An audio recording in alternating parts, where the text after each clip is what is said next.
Olá, bem-vindos! Nós fizemos uma entrevista com a doutora Luciana Pisa, que é psicóloga clínica especialista em saúde mental, para a gente bater um papo sobre saúde mental agora na pandemia. Meu nome é Renata Fragoso, sou professora doutora em administração e esse é o canal Gestão e Empreendedorismo.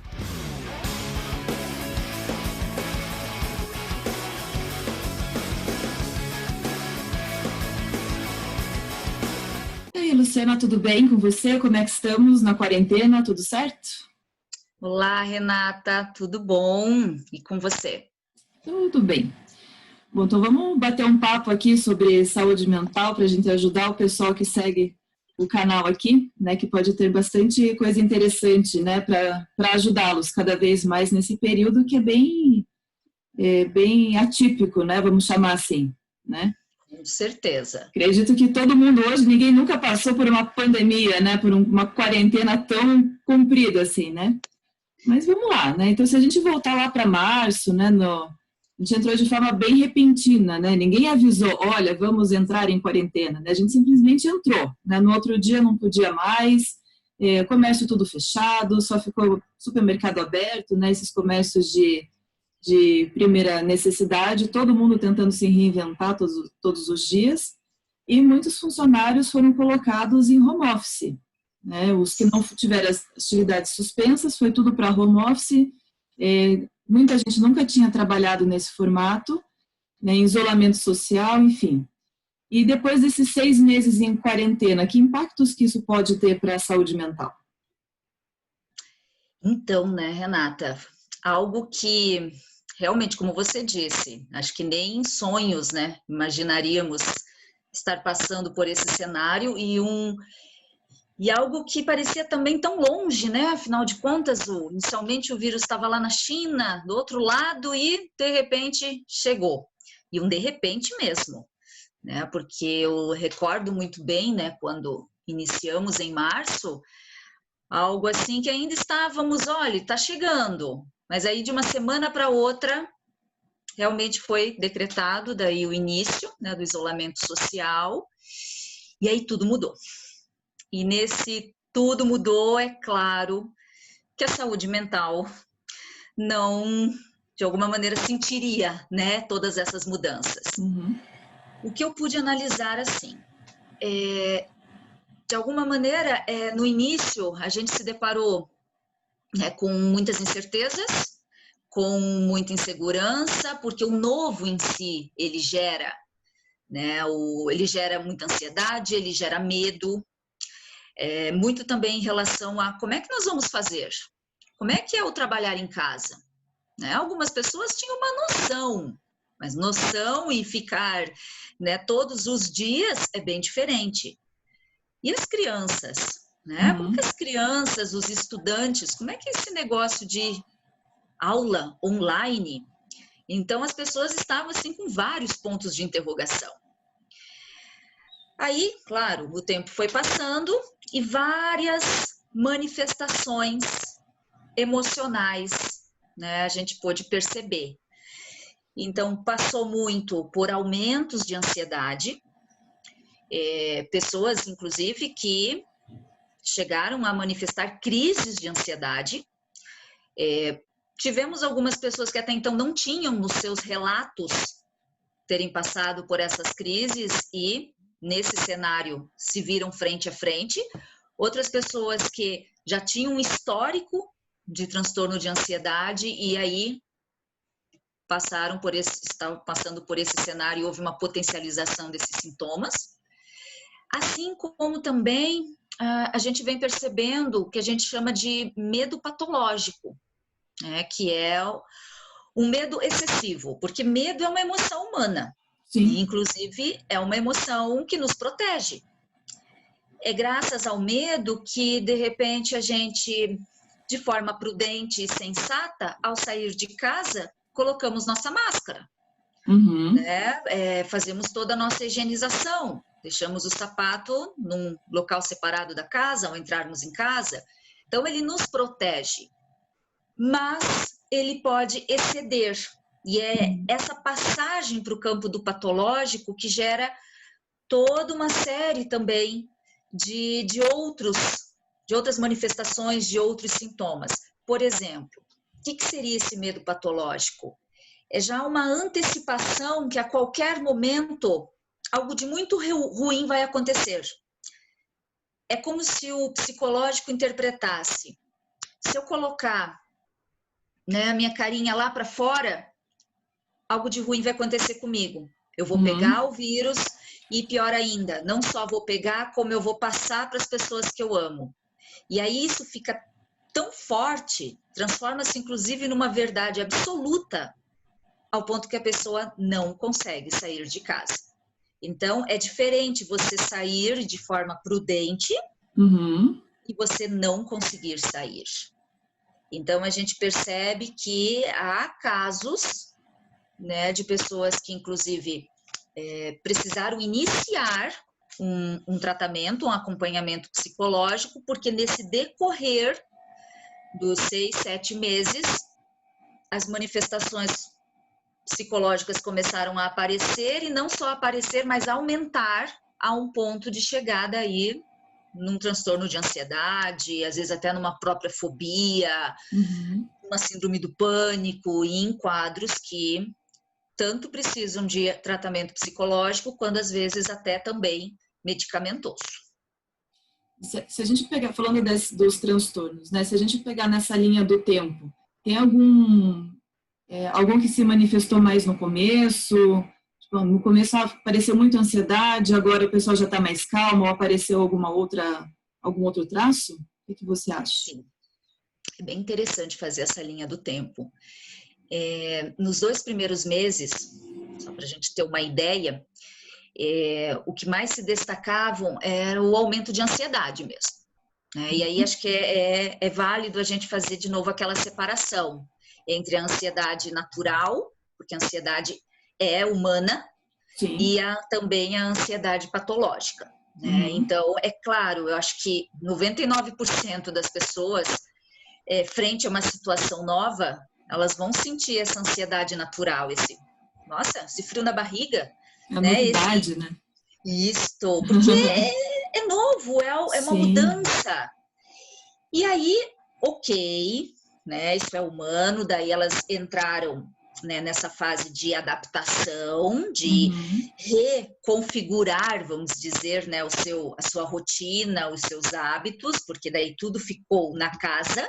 Sim. Então aí, né, toda aquela reconfiguração, tanto física, porque afinal de contas tivemos daí que buscar o lugar do estudo, o lugar do trabalho, né, sem passar por cima do lugar do lazer, porque até o lazer ficou dentro de casa também.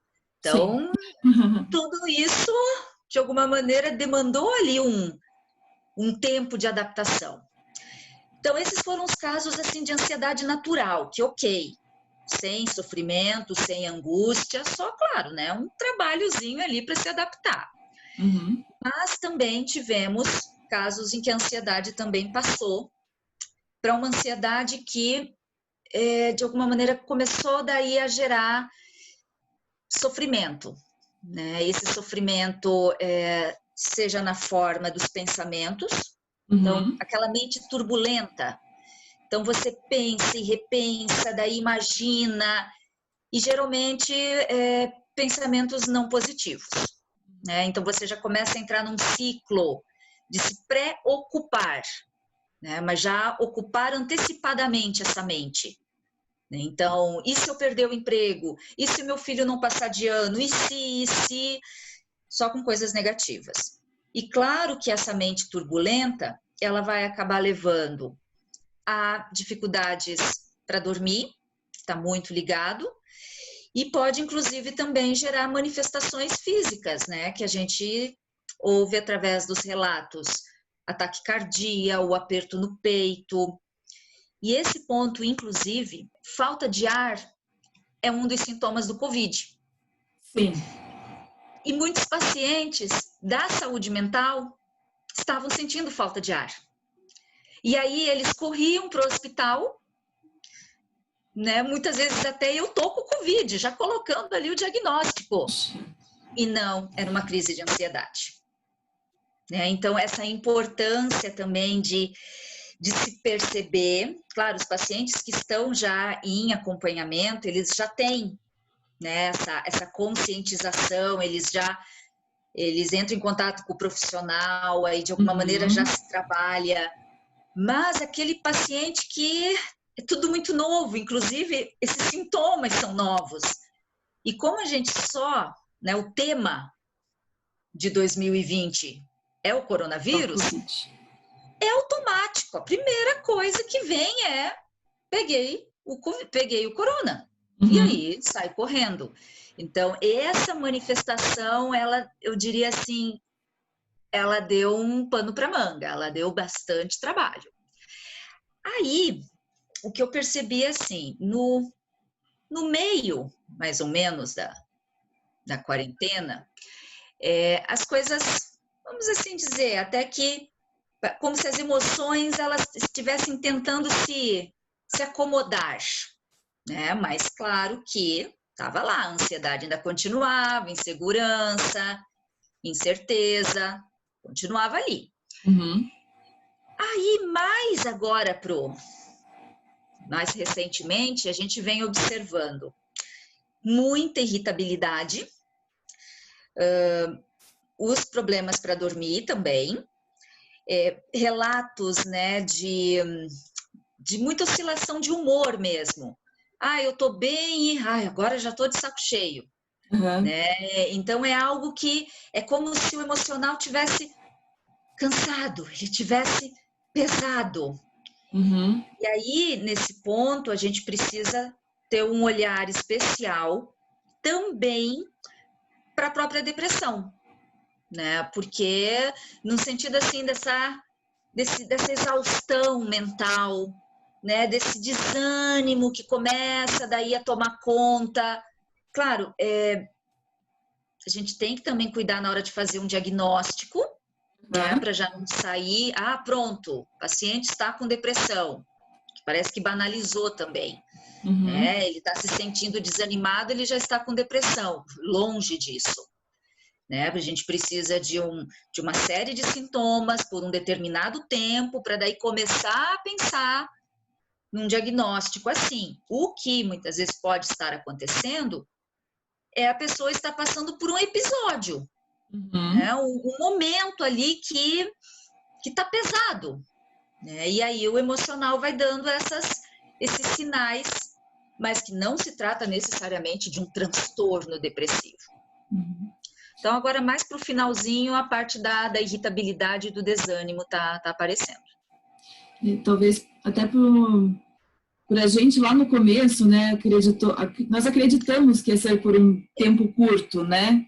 Falava assim 15 dias, no máximo um mês, né? Em maio volta tudo ao normal e não está voltando, né? Assim, isso cansa, né? A gente estava preparado para um determinado tempo, né? A gente está em outubro e ainda estamos assim, né?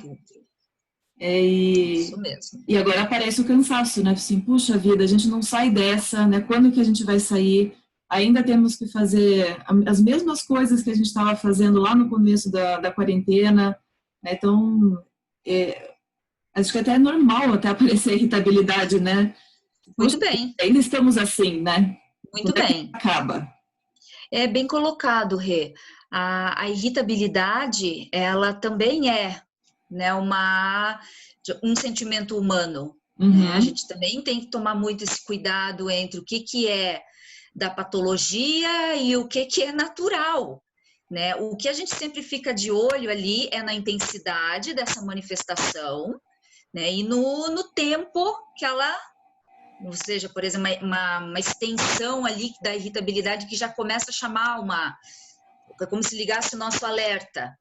Ou essa irritabilidade que vem crescendo, crescendo e gerando outros sinais. Mas ela, por si só, ela é humana também. E dependendo do cenário, é para lá de natural. Sim. E sabe que agora eu estou trabalhando home office, né? Você também tá, várias pessoas estão ainda, né? Apesar de algumas atividades já terem voltado. E até com alguns alunos, colegas, né, de profissão, que sempre eu converso, amigos também, tem a sensação de passar o tempo muito rápido no home office.